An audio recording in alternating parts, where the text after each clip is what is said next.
check the oil, which is down in here. You're supposed to do this every morning before you start your motor, incidentally.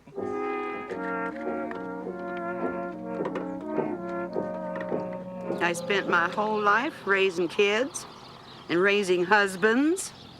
You know, they're like kids sometimes. Here's to the lows of the loners on wheels, the people and places and things it reveals. My grandma is great friend and grandma. She is a person you would not believe. My grandma can sing a song and not get tired. My grandma can run a race and come in last and get a trophy just for running. Oh, you are a good grandma.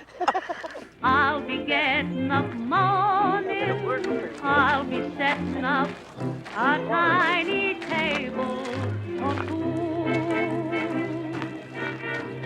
Breakfast, I'll be making his breakfast, he'll be taking his shave and his shower. Marvin, what are you going to do today?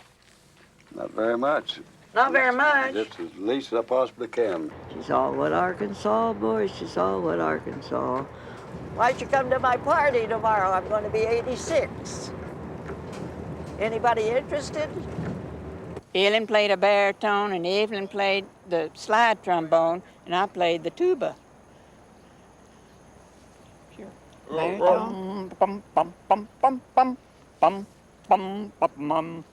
Bum, bum, bum, bum, bum, bum, bum, bum, bum.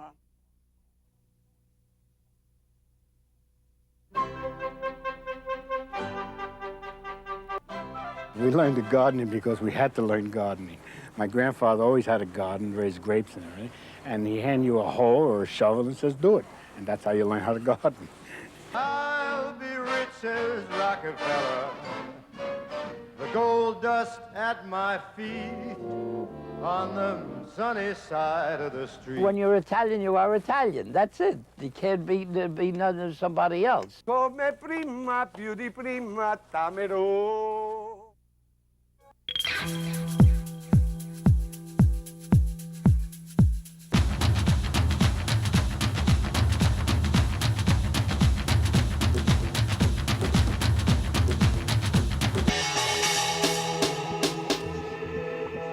Hey, I'm Mark Vanderloo. We're with GQ Behind the Scenes. We're in Milan. We're going to see the latest trends for fall 2001.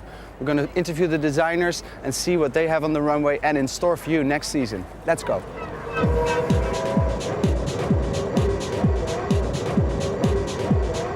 So this is the Dolce & Gabbana show. It's going to be the first show from 2001. Dolce's got really interesting clothing and it's very fun. It's definitely it's flashy. No, it's the message is positive, glamour, masculine, and tailored. But I think now all the people live the life very quick, very fast, and have the time for nothing. It's live the life a little bit hysteric. And I like in this moment the sport very quick, very fast, like the driver, like Formula 1. Vogue takes Beverly Hills, next on this On Style special. Beverly Hills is a fabulous place to shop. There's tons of designers from Chanel to Louis Vuitton to Fendi.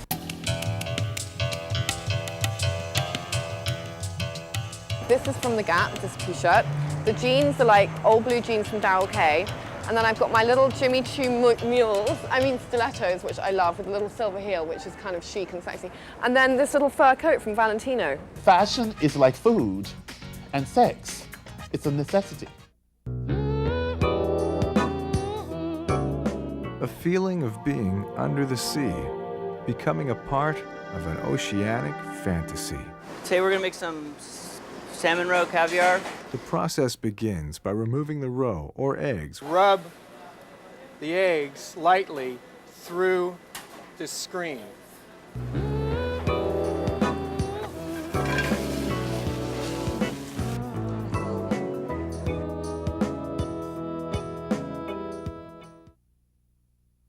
All right, the time has come. Karen was the third person to be banished from the Big Brother house. Karen, You received 76% of the votes for banishment. He hates to kiss, you know? Her honesty regarding her personal life sparked a lot of controversy within the American public. I have a troubled marriage, and I felt like if I didn't mention that at all, I would be a fraud, and I didn't want to be a fraud to anybody. I'm sure I offended a lot of people by talking about my marriage. All in all, Karen's days away from home were a growing experience. Next on Intimate Portrait. She's just warm and genuine and loving and caring. I can't say enough wonderful things about her. Lea has taught me about having a life, and that's what feeds the work, not inverted. The work does not feed life. I've never seen purple underwear before, Calvin. Why do you keep calling me Calvin? It's written all over your underwear. I always wanted to be a dancer as far as I can remember, and I was dancing beautifully. I was really dancing beautifully. I worked really hard at it, and I sacrificed a lot. And then Baryshnikov told me that I was too stocky and that I would never make it into the main company. It was a very difficult lesson for me because it made me angry at God or whatever, that I had been given this desire to do something. And almost the body, I mean, almost the tools to complete the task, but not quite.